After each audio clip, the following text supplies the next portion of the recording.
बिस्मिल्लाहिर्रहमानिर्रहीम। अस्सलाम वालेकुम। मैं हूँ शकीला यूसुफ और आज मैं आप लोगों के साथ छल्ली उबालने का बिल्कुल एक यूनिक सा तरीका शेयर कर रही हूँ, जिसके लिए ना आपको ज़रूरत होगी प्रेशर कुकर की और ना ही कोई आपको घंटों पानी में उबालनी पड़ेगी। हम इन्हें बनाएंगे एक बहुत ही आसान तरीके से और छिलकों समेत उबालेंगे और इनका कुछ भी ज़ाया नहीं होगा। सारे इनके जो है ना ग़िज़ाइयत वो छली के अंदर ही रहेगी, क्योंकि छली भी एक बहुत ग़िज़ाइयत बख्श चीज़ है और वैसे भी ये बच्चों को, बड़ों को, सबको बहुत ही ज़्यादा पसंद है। तो आपने रहना मेरे साथ साथ और देखना है कि मैंने ये छलियाँ किस तरह उबाली हैं। तो सबसे पहले मैंने ले ली हैं 4 छलियाँ। आप जितनी भी उबालना चाहते हैं आप अपनी ज़रूरत के मुताबिक ले लें। अब इनको हमने ना अच्छी तरह धो लेना है, छिलका के ऊपर जो मिट्टी वगैरह होती है ना वो सारी साफ़ हो जाए। इसके बाद ये जो आजकल शॉपिंग बैग्स मिलते हैं, जैसे ये होते हैं कपड़े के होते हैं, ये हर अब शॉपिंग मॉल से यही मिलते हैं। शॉपर्स ख़त्म हो गए हैं और ये वाले होते हैं। अगर आपके पास ये ना हो तो आप कोई मोटा कपड़ा, जैसे कि दस्तरखान होता है या कोई और जो फालतू कपड़ा होता है घर में, उसको आप उसमें लपेट सकते हैं। ज़रूरी नहीं है कि आपने इसी बैग में उबालनी है। मैंने पहले एक में बांधी हैं, फिर दूसरे बैग में बांध ली हैं, ताकि स्टीम ज़रा अच्छी तरह बनेगी। एक बर्तन में मैंने पानी रखा है बॉयल होने के लिए और उसके अंदर एक स्टैंड रख दिया है। पानी आपने इतना डालना है कि वो छलियों से नीचे रहे, यानी उबाल आने के बाद छलियों तक पानी नहीं पहुंचना चाहिए, सिर्फ स्टीम पहुंचनी चाहिए। अब हम ये बैग इसके ऊपर रख देंगे और थोड़ा सा पानी हम ऊपर से डालेंगे। बैग हम गीले कर लेंगे ताकि स्टीम अच्छी तरह से बने। बहुत ज़्यादा नहीं डालना, बस ये हल्का सा पानी डाल देना है कि हल्के हल्के से गीले हो जाए।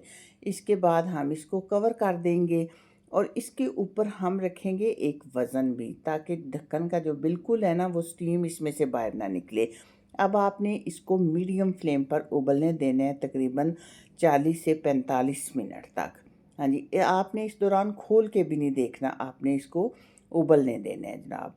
तो 45 मिनट के बाद इस तरह मैंने ये वज़न उठाया और फिर मैंने छलियाँ खोल ली। मैं आपको दिखाती हूँ कि किस तरह की निकली हैं। इस तरह वज़न मैंने इसके ऊपर रखा था।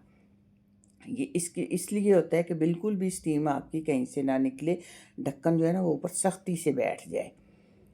तो ये देखें कितनी अच्छी स्टीम बनी है और 45 मिनट उबलने के बावजूद पानी इसमें से ख़त्म नहीं हुआ।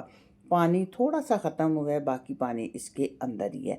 अब इनको ज़रा ठंडा होने देते हैं और तब तक हम छलियों के लिए मसाला तैयार कर लेते हैं, जिसके लिए हम लेंगे चाट मसाला, सुरख मिर्च, काली मिर्च और नमक।